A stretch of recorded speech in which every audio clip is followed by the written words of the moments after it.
We got so many well-dressed people in the room today because for whatever reason, I feel like it reminds me co-author of mine was trying to teach his students about information security.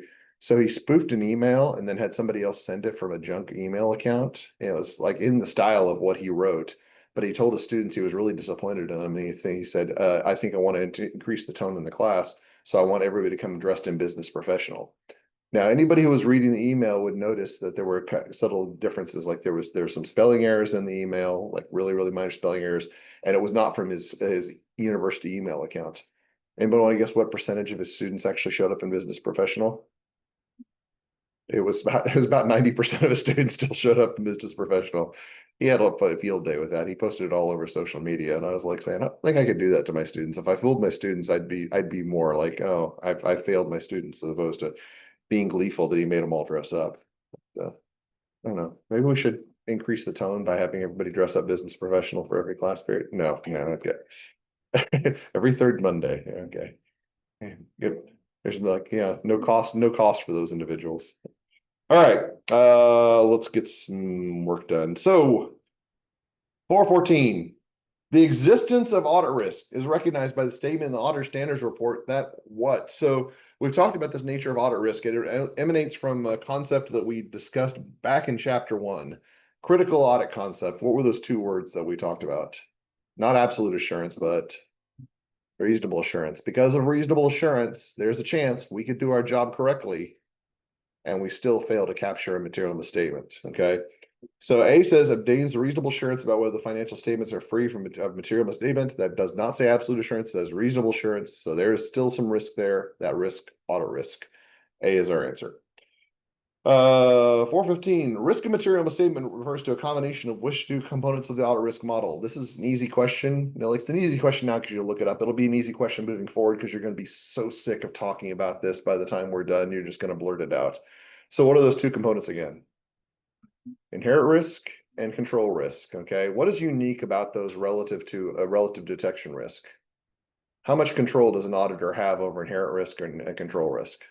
None whatsoever. Those are all functions of the entity and its environment. Inherent risk is what the risks they're subject to by being in their line of business, and control risk is the risk that their controls that they put into place are not effective. Okay. So auditors, we can't really control that directly. We can only control our responses to that. That's the detection risk. All right. As lower acceptable levels of audit risk and materiality are established, so but audit risk gets lower, materiality gets lower. Auditors should plan more work on individual accounts to find what. So to do what? Probably find is a giveaway because it's going to be one of those two answers. But let's go ahead and increase tolerable misstatements in the account. That won't be correct because we could not adjust tolerable misstatement upward for as risk increases. Decrease the risk of over reliance. We haven't really talked about anything like that, so that's kind of that's kind of a fluff answer, an answer that's thrown in to throw people off. So it's either going to be find smaller errors or find larger errors. Which one is it? Are we going to try to identify smaller errors? If we believe risk has increased in our audit, whether that be to audit risk or whether that due to materiality, are we going to be trying to focus on smaller errors or larger errors? Smaller errors. Okay. Keep in mind that if the errors that we can accept in an audit get larger, that means less risk. That implies less risk associated with audit. If we increase our risk, then we're going to be drilling down and getting more to minute details. So the answer is A, smaller errors. Which of the following characteristics most likely would heighten an auditor's concern about the risk of intentional manipulation of financial statements? So, quick question before we answer this one. How many other courses have you taken where the questions have the words most likely in them?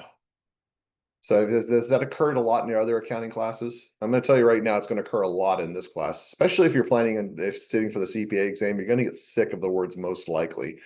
That always makes me annoyed because that basically says, hey, there's a possibility that all these answers are correct, but which one's the most correct out of all of them? So becomes when you see most likely, you should think, great, a subjective question. All right, so which of all characteristics of heightened auditors concerned about the risk of intentional manipulation of the financial statement? So we're worried that frauds are taking place. Which one of these scenarios would suggest that fraud might be taking place? So If turnover of senior accounting personnel is low, so they retain their personnel for long periods of time and very rarely does somebody leave the organization, would you think if that's the case that they're committing fraud? No, that would not be a warning sign of for fraud. In fact, the exact opposite is true. If turnover is high, often that times that's a signal that something's going on amiss. So has anybody heard about the fraud at Health South? So there was a fraud at Health South that took place right around the time of Enron. The CEO's name is Richard Scrushy. He turned over several CEOs over the period of the fraud. During a 4-year period, I believe they had 5 different CFOs. 4-year period for the fraud, they had 5 different CFOs. Now, my numbers could be slightly off on there, but the high turnover was definitely a signal of the fraud that was going on there. That's an interesting fraud, by the way. One we won't talk about in this course, but interesting to investigate nonetheless. All right. Insiders recently purchased additional shares of entity stock. Okay, so if you're committing a massive fraud and you know that your organization is built on a house of cards, are you going to buy more shares of your own stock? No, opposite. You're going to be like, divest, sell my shares now. I know that this is going to be worthless very, very soon. Okay, so the opposite occur. What if management places substantial emphasis on meeting earnings projections? Would that suggest that fraud may be taking place? Yeah, that signals a pressure, a type of pressure that might be present if they have to actually meet certain earnings expectations to achieve bonuses or to keep their jobs. Then there's a possibility fraud might occur. Now, keep in mind, this is not an absolute indicator of fraud. This does not mean that fraud absolutely is taking place 100%. It means that if we see that, we should increase our risk sensitivity to that. The rate of change in the industry is slow, so basically there's not a lot of fluctuation, which means there's probably lower inherent risk, meaning that they're not exposed to much risk. In that situation, in D, we probably would assume there's not much chance of misstatement simply because there's no reason to. There's no risks, not as much risk in the industry. So C is our clear answer after some analysis. Which of the following is a misappropriation of assets? What's another word for misappropriation of assets again? Theft, okay? So which of these is theft? Well, what if an employee steals and if a consumer electronics store steals 12 CD players? Is stealing theft? Yes, synonymous terms. So C is our answer. Now, this is going to be interesting. I bring this up because another question I bring up is going to be on 420, which is the following example of fraudulent financial reporting. You say, well, he just talked about inventory. Obviously, inventory is only involved in misappropriation assets, right? No, inventory can be either type. So let's go ahead and go through this. Company management falsifies the inventory count, thereby overstating inventory and understating cost of sales. We got an inventory fraud going on here. Is this a misappropriation of assets fraud? No, there's no thievery going on in part A, okay, even though it involves inventory. This is actually a very common fraud that's occurred with many organizations when they actually overstate their ending inventory. What happens when you overstate your ending inventory? You overstate your ending inventory, then you reconcile inventory. Cost of goods sold gets smaller. If cost of goods sold is less, what happens to your income? Goes up, okay? So we can actually make income appear larger by making fictitious ending inventory. Isn't that great? You can actually say, we got more inventory, we got more money. Yeah, that's kind of weird that way that works. It all works until they actually do an inventory count, say, oh yeah, your inventory is overstated by $100 million. It's like, you caught me. Yeah. But this is an example of a financial reporting fraud. A is, even though it involves inventory, it's not a misappropriation asset scheme. It's a fraudulent financial reporting scheme. Last one, 422. Which of the following is correct concerning required audit communication about fraud? What do we say about fraud? We said something about senior management. When senior management is committing the fraud, do we go report it to senior management? That would really defeat the purpose simply because if senior management's committing the fraud, then we need to go to a higher level. So who's that higher level? Audit committee, go to the audit committee. So A says fraud involving senior management should be reported directly to the auditor by the audit committee, regardless of the amount involved. Now, again, this is a little bit subjective, but when we talk about fraud, fraud is not subject to materiality concerns. If we find a fraud, we report it, okay? Within reason, again, my example is if you see the CFO pocket a pack of gum in the commissary, you should probably be like, well, that CEO is kind of a jerk. But that's not something that you need to go reporting to the audit committee saying, oh, look, the CEO is committing a massive fraud. We need to get rid of him, okay? You might want to report that saying, okay, I don't know why your CEO is earning $10 million a year and needs to steal a pack of gum. Maybe he's just I don't know, what's the word for somebody who likes to steal things? Kleptomaniac. I knew there was a word there. Yeah, okay. See, that's why I call it in front of you guys, is for that fancy trivia knowledge right there.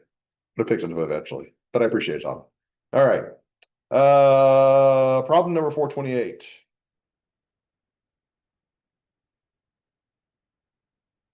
All right, so for each of the following situations, explain how risk of material misstatement should be assessed and what effect assessment will have on detection risk. So risk of material misstatement is comprised of what again?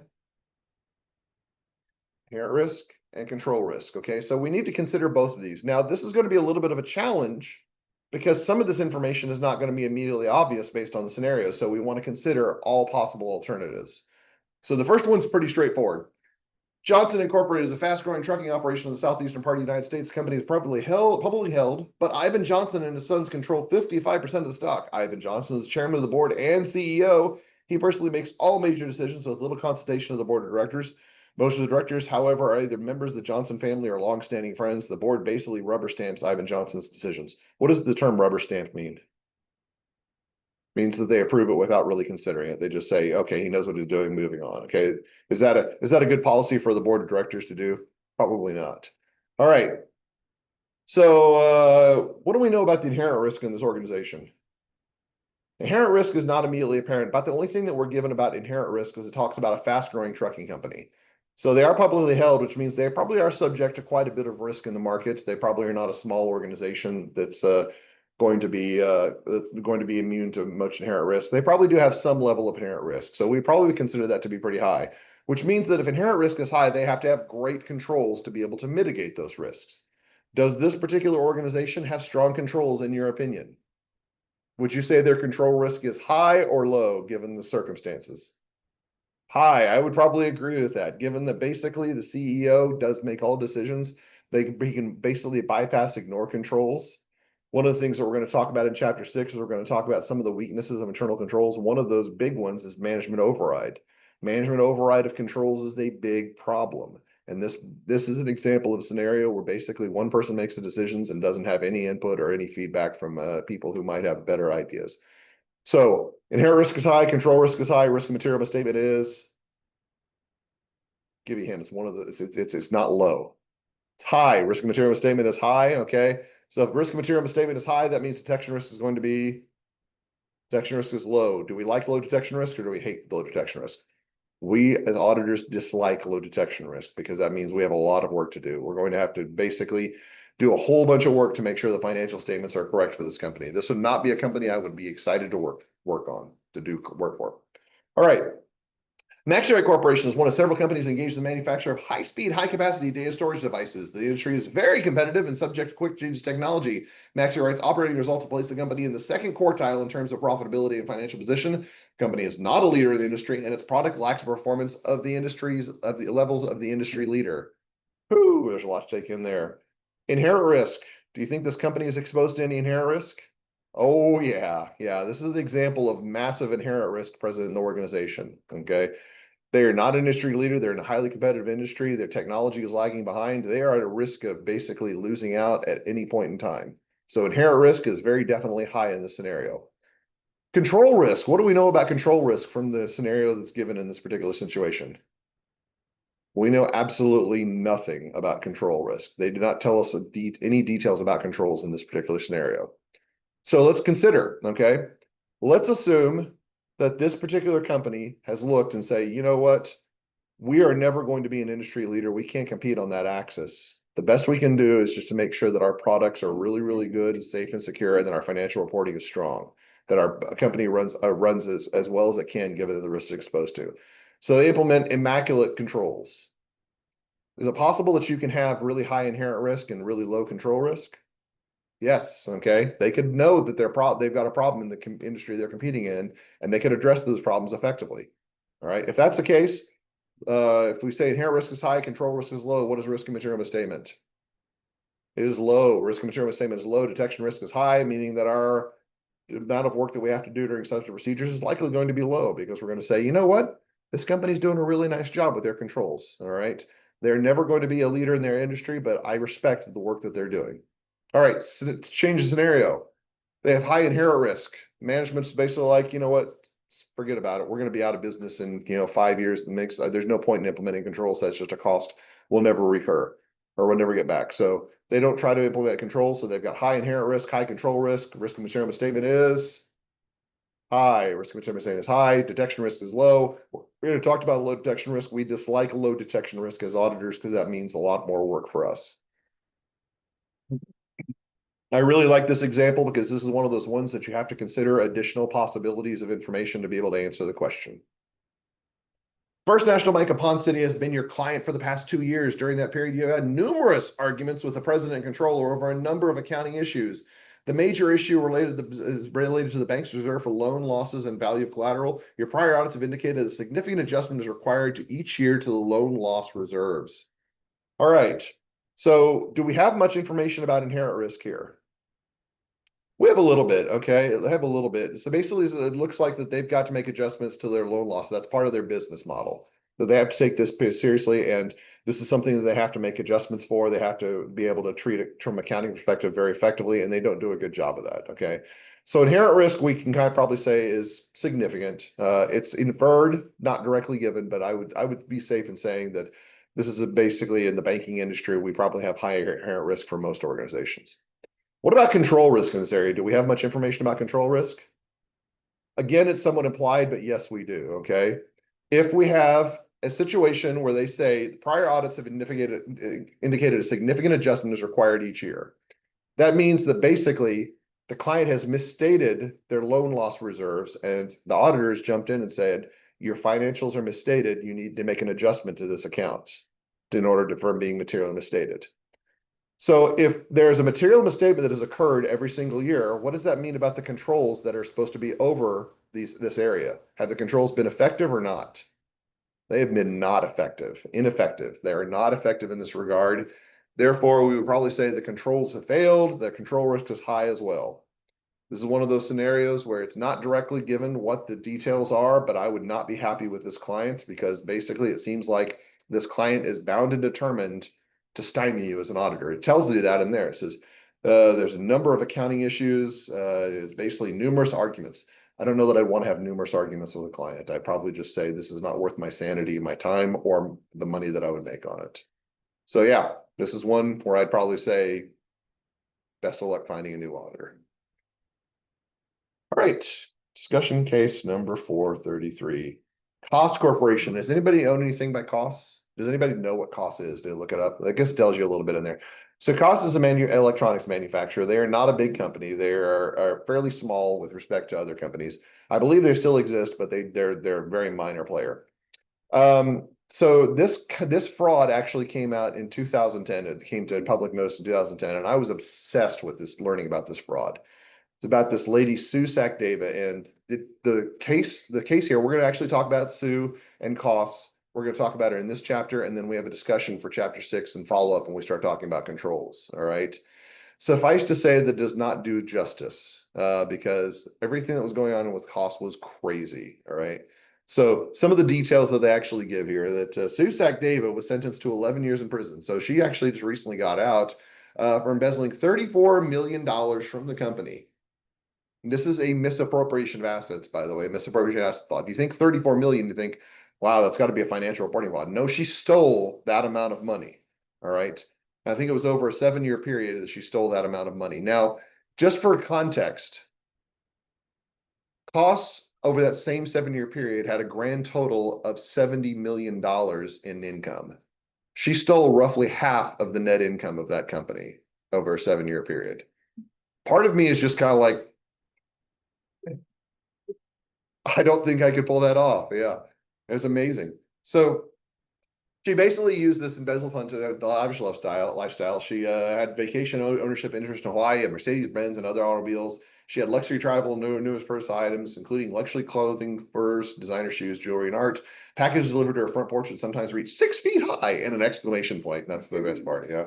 All right. Large household staff. They were well beyond her cost salary, which she was $175,000, which sounds like a lot of money, but we're not the Brady Bunch. You can't actually afford a large household staff with $175,000 a year. It's not quite that big.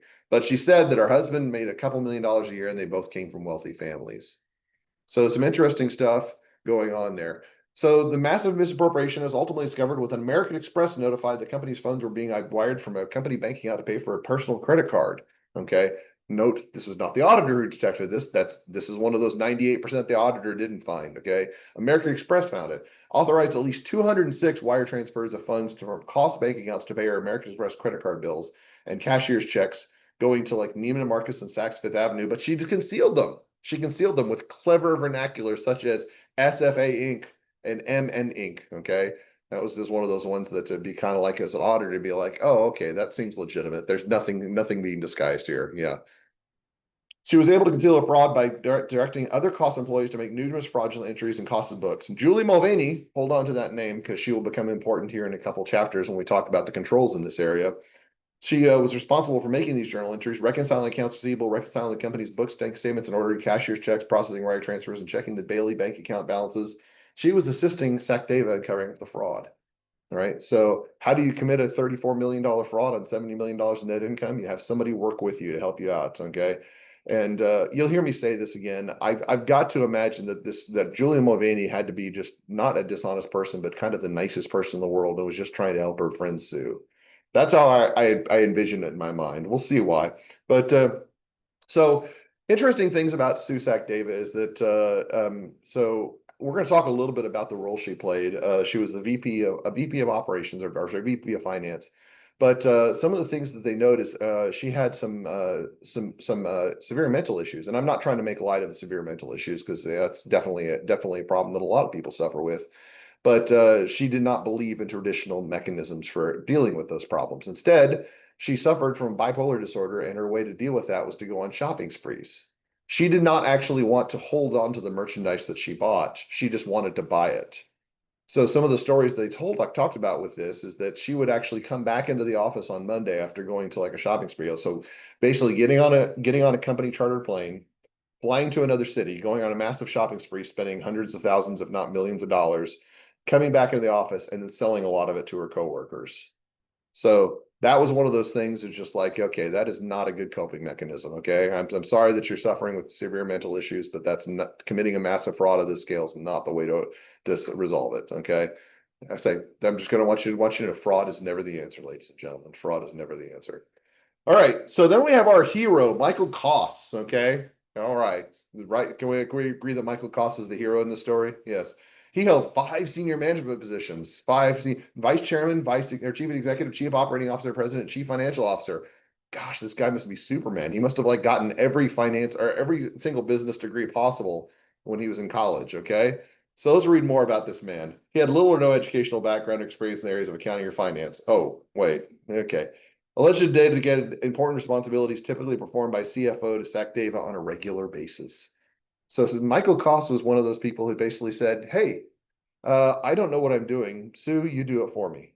And Sue was just more than happy to pick up the slack. Okay. More than happy to pick up the slack. So on one hand, there's probably we'll talk a little bit about this, but there's something that we want to talk about with respect to fraud risk factors. But there's something more relevant. This actual activity is probably what led her to be able to commit the fraud in the first place, because she actually had access to all these roles that Michael fit.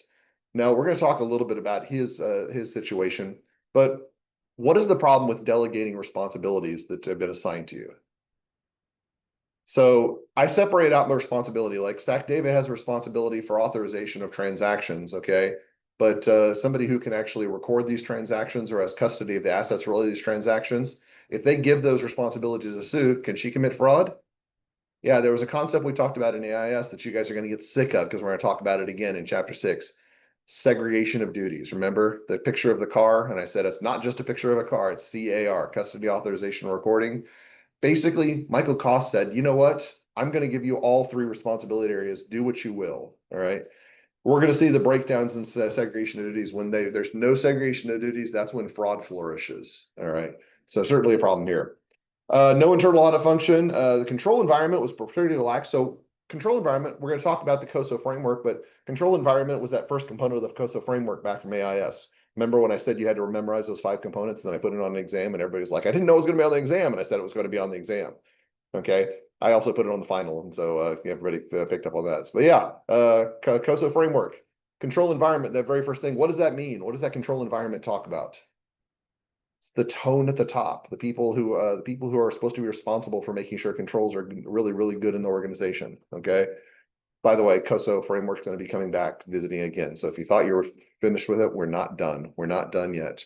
So control environment, extremely important. Okay. And it looks like this company did not really have a good idea. Now, they say the average tenure is 27 years. Can you actually be a board of director for a long period of time and still provide a good control environment? Possibly. But if you got so many people there who are used to doing business the way it was and not familiar with the way that business goes now, there's probably not a very strong control environment. There's probably going to be a lot of people saying, I don't know what's going on. I'm going to defer to management to make those decisions. So they're going to trust Michael Koss to make the right decisions. And Michael Koss is going to be like, I'm golfing today, Sue, you take care of it. All right. I've got to imagine that's what Michael Koss was doing. He was on the golf course, which if you like golfing, maybe he is really your hero. Who knows? Unlike the proxy statements typical about the companies, there was no mention of accounting expertise among the audit committee members. Does the audit committee have to have financial expertise? Yes, they do. Because of a small company, Koss was not subject to a section of the Sarbanes-Oxley Act that required outside auditors to evaluate companies' internal controls or financial reporting. So this is one thing that we've talked about. The Sarbanes-Oxley Act does require public companies to have testing of internal controls over financial reporting. However, it does have a threshold. It used to be $75 million in sales. Or saying, I think $75 million in sales revenue. I think it's now $100 million. That threshold has gone up. But as long as you're below that amount, you do not have to have required testing of internal controls. So if they did not have required testing of internal controls, then the auditor probably did not conduct thorough testing of internal controls. Speaking of the auditor's fees were reduced by half in 2014, from 114,900 to 63,600 from 2007 to 2008. So does that sound pretty tragic? A big fiasco. What happened in 2008, by the way, that might have explained this? I know you guys were probably were not consciously aware about what was going on. Okay. The big global financial crisis, the subprime financial crisis. By the way, if you don't know anything about that, go watch The Big Short. That's a really, really good movie to explain that. Yeah, that was a very, very bad time to be an auditor because basically your clients are like, we don't have any money to pay you. You're going to have to reduce audit fees or we're going to have to go somewhere else. That would probably explain why this happened. This happened massively, by the way. It was very weird. In 2007, I was averaging about 75 hours a week at KPMG. 2008, I barely peaked 40 in most of my weeks that I worked because there was just no work to do. So you want to talk about what's worse than having too much work to do? Not having enough work to do. Yeah. So it can be challenging. Anyway, SACDAVA also fundraising gala for Big Brothers and Sisters, one of Koss's outside auditors. All right. I'm assuming you remember the audit team identified the fraud risk factors for misappropriation of assets that were present at costs. Okay, we have 3 fraud risk factors. The components of the fraud triangle. What were those called again? Pressure, opportunity, rationalization. Okay, so we're going to save opportunity for the last because that's going to be our low-hanging fruit. But can we actually, as auditors, could we have identified pressure and rationalization in the situation? Probably so. Okay, so what would be a perceived pressure of SACDAVA's? Well, part of it could actually, you could say that she has some problem coping, and she's just basically trying to address this. Like I remember I talked about her mental health issues. She's using that as a coping mechanism, and that's one way that we can actually perceive a pressure. Okay, something that she really can't share. But I think a little bit more straightforward one is like, I have all this work to do, and I'm not being paid for it. Okay, so she's being paid $175,000 as a VP of Finance. Is she doing just the work of VP of Finance? No, Michael Koss is out on the golf course, and so she's actually doing 6 things, or the responsibility of 6 people instead of 1. I'd be kind of like, well, I deserve a pay raise. I think I deserve that. I'm doing a lot more work. That sounds like a pressure to me. Related to that is a rationalization. Okay, related to that is going to be, well, if they're not going to pay me for the work that I do, then I'm going to take my own pay raise. So yeah, pressure and rationalization, those are somewhat subjective. I mean, we don't know those aren't given directly, but we can kind of infer based on the activity from what we understand. What about opportunities? Are there any opportunities for fraud in this particular case? I would say no, because fraud obviously did not occur. No, okay, obviously there's opportunities. What were some of the key ones, the opportunities that were identified? What is probably the biggest one? The lack of any segregation of responsibilities between for Sue's. So her situation is that if she had only been doing her role and they'd had proper people in all the positions in the executive role, she could have never gotten away with the fraud. But because Koss said, we don't need all those executives, I can do the job, or better yet, Sue can do the job for me, then he basically completely circumvented the whole process there. Completely circumvented the whole process. What are some other ones though? some things that might have been checks on this particular problem if they'd been in place. An internal audit function, yeah, that's what I'm saying. Okay, any others? Maybe a more active board, a board that knew what was going on, something that had financial community expertise. Do we have any auditors to blame here? Yeah, our auditors were problematic. They were not able to do their job effectively. Part of it was because they were restricted in scope because of the payment, the money they were being paid. Part of it is just probably they just weren't as engaged as they probably should have been. Okay. Also, there were some problems with opportunities and the fact that they did not have internal controls testing, which would have been a big issue. So yeah, that's there's a lot to identify there, and then we probably drill down even further if we wanted to, but I think that those are pretty obvious ones. All right, so we've already answered this question, but let's just go ahead and make sure we have a posterity. Is it appropriate for one individual to hold 5 significant senior management positions at the same time in a publicly traded company? Can we say that it's a resounding no for that particular problem? Yeah. Now, if that happened, if you even let's just say 3, let's just drop it down to 3. Somebody's holding 3 management key management positions, executive positions in a publicly traded organization. Would you treat that as a fraud risk factor if you were the auditor? I certainly would. I'd be like, I don't understand why you're playing the role of 3 people when you need 3 people in those roles. That completely defeats the whole purpose of having the separation of responsibilities. And plus, you can't possibly do all those jobs effectively. I mean, you're not Superman. I don't think even Superman could, because Superman is physically strong, not financially strong. Okay. I don't know. Maybe you saw something in the new movie I didn't. Who knows? Okay. Anyway, so the answer is no, obviously no. We want one executive for each position, and we want to make sure that they're doing the job and nobody else. So we thought we were done. Don't worry, we're going to talk a little bit more about Sue. This is going to have our discussion in chapter 6, and we're going to talk a little bit about the control failures. There's going to be some more detail on that. But for right now, let's wrap up with a discussion of risk. All right, so I had you fill out the risk questionnaire. So let's go ahead and go through these. Some of these are going to be a little bit more obvious. Some of these are a little bit more subtle. So a little bit of context for this is that some of these questions are a little bit harder to answer. I think if you were a real auditor or we were doing an audit for a real company, you would have a lot more detail. There's some detail that I would really like here that's no longer present. And I say no longer because McGraw-Hill, when they used to do this particular company or Earthware, they actually had 2 websites. They had an Earthware website and a Wilson Adams website that they used to fund for Connect. And they took down those websites because they said they were just too expensive to maintain. So they tried to put a lot of the information available that were on those websites, but the problem is some of it's just not there. It's missing. So we're limited in our scope of information. So we're going to make our best judgments based on the information we have. It does present an interesting opportunity, though. We want to identify here, can we make an effective risk assessment? And if not, what other additional information will we be looking for in this risk assessment? And I think we can do a somewhat thorough job, but there are definitely some gaps. So going through the questions, what are the entities measure sexual revenues, including its nature of products and services? This one's a pretty straightforward one. This one's actually given in the annual report. Now, remember, this was the annual report for 2024, so the previous year, but they do a pretty nice debrief about the nature of the organization. And they talk a little bit about it and its business model and everything that's going on there. They do have a somewhat smaller version of this where they talk about the background of Earthware here, talk a little bit about that, provides a little bit less detail. But for the most part, they can basically say, they high quality clothing for outdoor sports, such as like hiking, kite skiing, fly fishing, kayaking, so on and so forth. They also have casual clothes, accessories, shoes, and soft luggage. Boy, this sure sounds like LL Bean to me. I tell you right now. Yeah, my father would love to shop at this company. All right. So do we think that there's risks associated with their business model? I mean, obviously, yes, okay. But do we think that those risks are present after we've considered controls present here? Like, do we think there's a significant risk is probably the better question with their business model?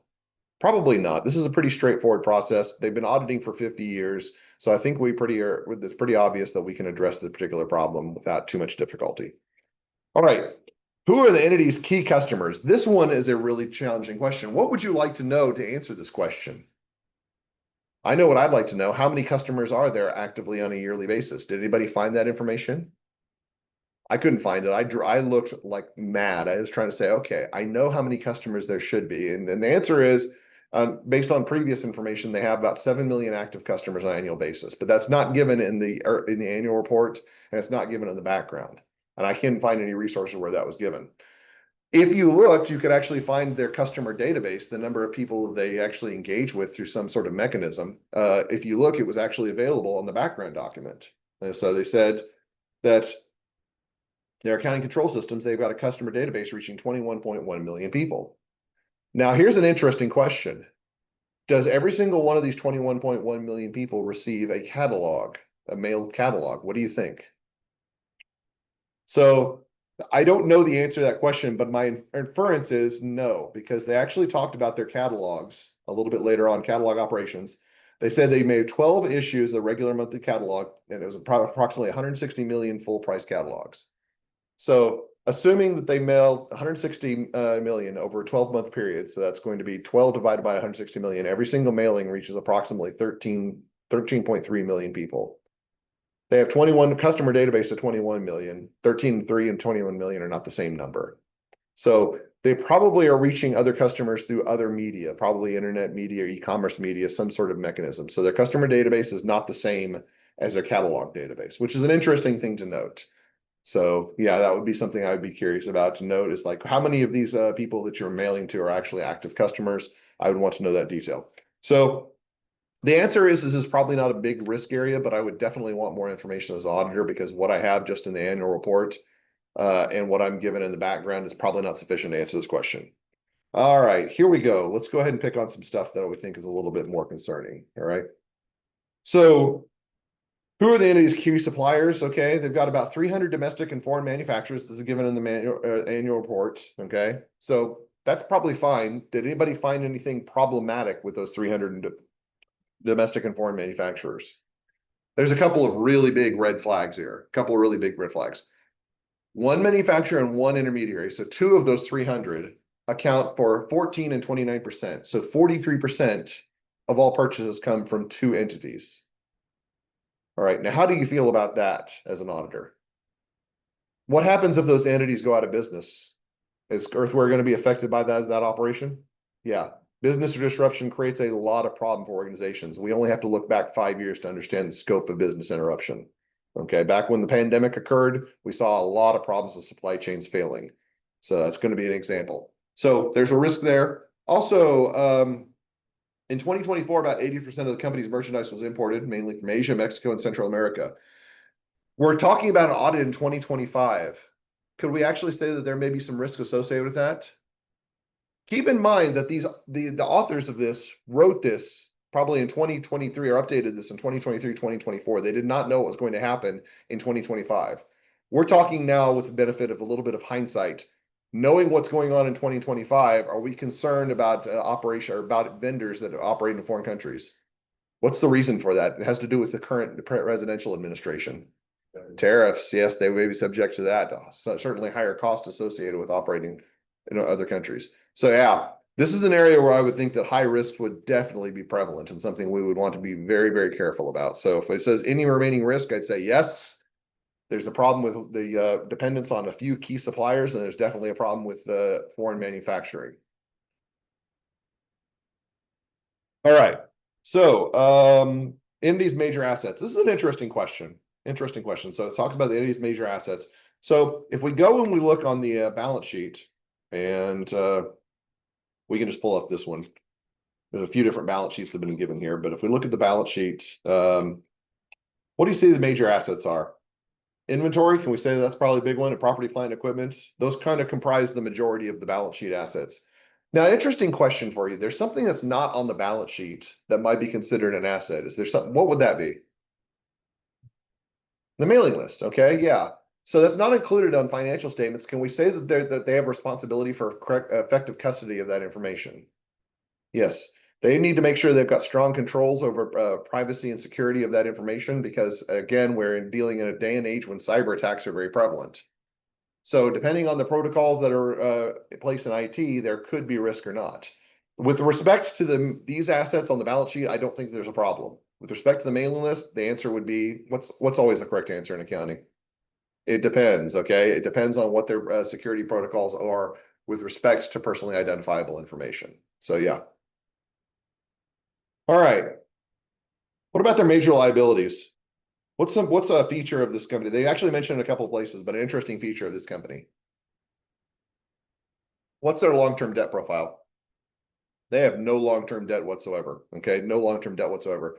So yeah, if I'm an auditor, I'm like, that's sweet. Okay. They do have a line of credit, but it's not that big. It's only $11 million. All right. So their current liabilities are significant only because of accounts payable. Most of their funding comes from equity. So that's actually a pretty low risk profile if you know anything about finance. So yeah, I would say major liabilities, not a whole lot of risk associated there. All right. Does the competitive industry environment prevent risk for the entity? Okay. Is this a competitive industry? Yes, if you look at the earthware background, it actually talks about that. So remember, I told you to go and read the earthware background again. And so, outdoor clothing industry, what does it say? The industry is highly competitive. I mean, that doesn't get more plain than that. It's pretty obvious. The industry is highly competitive. If we're in a high competition industry, we're basically subject to prone to obsolescence as an organization as a whole. So a lot of competitors who could usurp us and basically take over our market share. There's going to be a lot of problems there. So that definitely represents a high inherent risk. That's something that even if they have strong controls in that area to address, they're still going to be ever present because as we know, the environment can change very, very quickly. I'm going to go ahead and refer to my favorite example of why risks change quickly. In 2025, risks changed literally overnight for many organizations, okay? Simply because of the environment that happened in the world when COVID hit, okay? So that's an example of high risk that we do need to be aware of. Even if controls are good in place, we don't know that controls will be effective at addressing a volatile area. The customer dynamics present any risk for the entity, aside from the fact that we don't know how many customers there actually are, probably not. Okay, so I think we'd say we'd like to know more about the customer profile. We don't have that information given to us in the annual report. But other than that, customers do seem pretty stable. They actually was interesting. They gave demographics for the customers. Did anybody catch the customer demographics in the balance sheet or no, the annual report? So yeah, customers. I think this is probably again. I make the joke that it seems like that they're LL Bean. They're basically LL Bean, but the customer demographics, customer database. So average age customers 45. Okay, with college educated, professional, self conscious, and style conscious men and women with an average household income of $104,000. Seems like a very narrow customer database. Like if they've got 21.1 million, I can't imagine that there's 20 million people in the United States that fit that demographic exactly, but maybe I'm just naive. I would assume that there's a lot of variety and volatility in that regard, but I don't know. Okay, so I would say that may represent a problem in basically being highly represented in one demographic area and not providing options for other demographics. But it's also could say that there's a market niche. Yes. Could like digital advertising Mhm. older dynamic? I mean, yes and no, because I think that there's a problem that their advertising is going to be limited in scope. But again, now that we have targeted marketing via social media, that could actually be a benefit too, because they know exactly what group of people to reach out to. You know, so yeah, targeted marketing, both a boon and a curse. And when we talk about somebody like me, it's definitely a curse. Okay. I just think about something I want to buy, and all of a sudden it pops up in my Google feed. I'm not sure how that happens. All right. Technological factors. Okay, so did they have any recent technological upheaval? Yeah, so we think that those have been solved, but there are definitely some technology factors with the implementation of a new system. Now, the good news is they are addressing the changes in technology that need to be addressed and updating their systems to respond appropriately, but it looked like they had some growing pains with that, especially at the end of 2024. Now, we're gone for a full year without too much issue, at least that's the plan. So my answer probably would be no additional risk associated here, but there were definitely risks present prior to this. Um, is there high turnover of senior management of the board? No, there's not high turnover, but is there turnover that's relevant that we need to talk about here?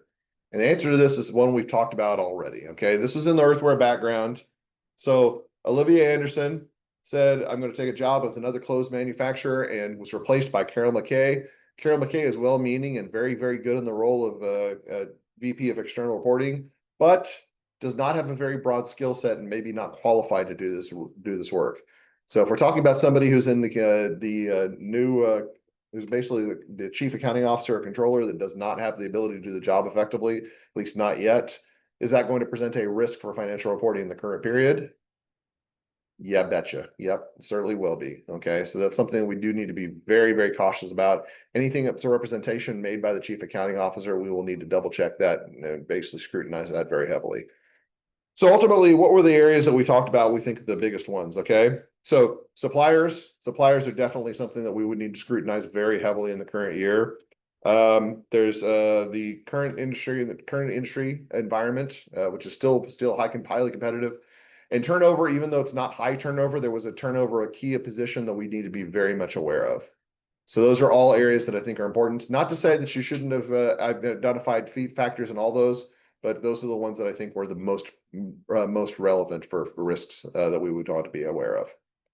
All right, everybody got that down 100%, so I can replicate that entirely on the exam when I ask you this question. I'm just joking, I won't do that to you. Okay. Hopefully you understood the risks and identification and were able to identify what were kind of the most prominent risks. I thought this was an interesting activity for doing that. All right, have a good weekend. I'll see you all on Monday. Chapter 5.